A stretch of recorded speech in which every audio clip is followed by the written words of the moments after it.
Battle of the former Cy Young winners. Hey, how are you folks? Jason Horowitz. Glad to be with you here on CBSSports.com. Game 1 of the World Series featured the last two American League Cy Young winners and pitchers who were teammates just 16 months ago. CC Sabathia for the Yankees, Cliff Lee for the Phillies, both former Indians. And both guys came into Game 1 dominant so far through the postseason. For a recap of how they performed against one another and which team got the leg up in the series, here's CBSSports.com baseball columnists Danny Knobler and Scott Miller.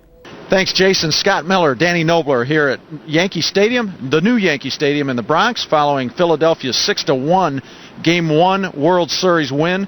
And I'll tell you what, Danny, I thought tonight certainly Cliff Lee was sensational, and I think the Phillies winning put some extra juice into this series right out of the gate, because the Yankees are in a situation, I think, where CC Sabathia, they got to win the games he pitches. Probably in the series it's going to be 1-4-7.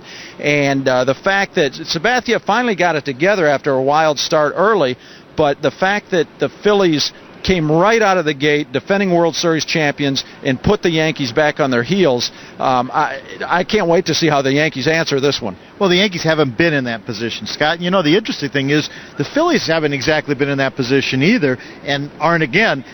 In 2 years, last year winning the World Series, this year getting here, they've won Game 1 of every series. A lot of that has to do with having the Game 1 starter. Cliff Lee didn't pitch Game 1 of the NLCS because he had gone late in the division series, but he pitched the first game of the playoffs for the Phillies, pitched again tonight, did for them what Cole Hamels did for them last year.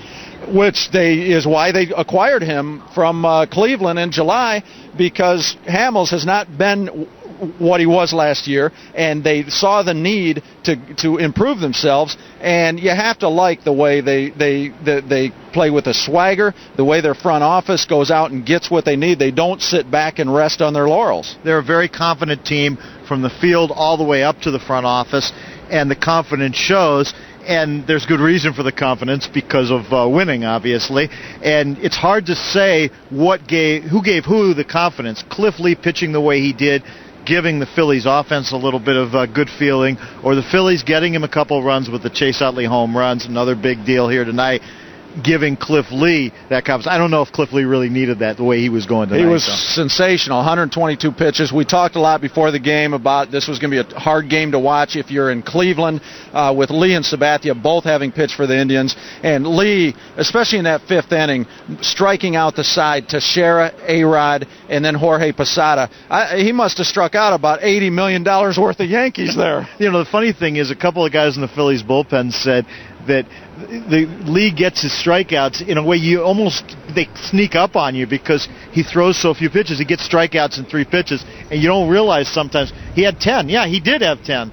And the way Cliff Lee was going, the 2 catches he made, everything he did, one of the Phillies guys said, you know what, if there hadn't been a DH, he probably would have hit a home run tonight, too. Yeah, that's the kind of game it was for Cliff Lee. That especially the cut fastball. He was so hard on Teixeira and A-Rod, the right-handers, because he throws as a left-hander. That cut fastball bears in low and hard at the right-handed hitters. And Teixeira and A-Rod both had very much difficulty handling it.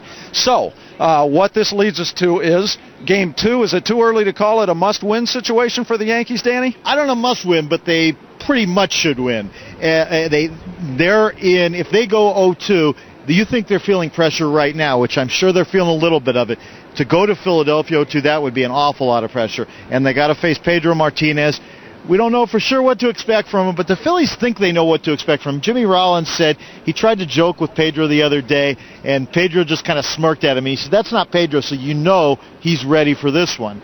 And the Phillies certainly are ready for it. They were ready for this World Series, as we saw tonight.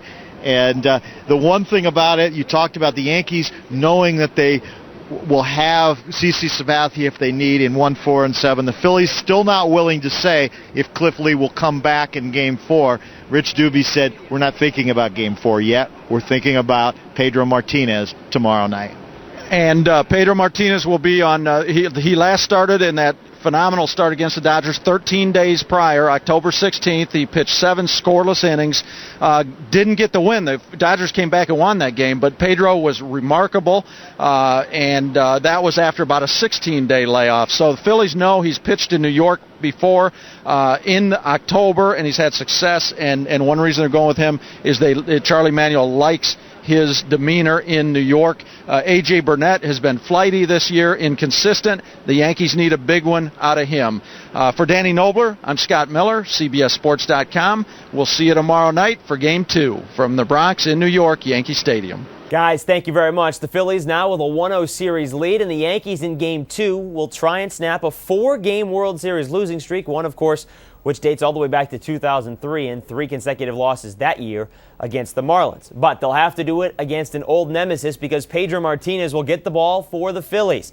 He'll be up against A.J. Burnett, looking to bounce back from his outing in Game 5 of the ALCS, where he gave up 4 runs in the first inning to the Angels. For more on the game, be sure to stay right here with CBSSports.com and read everything that Danny and Scott have coming from the Fall Classic. I'm Jason Horowitz. Take care.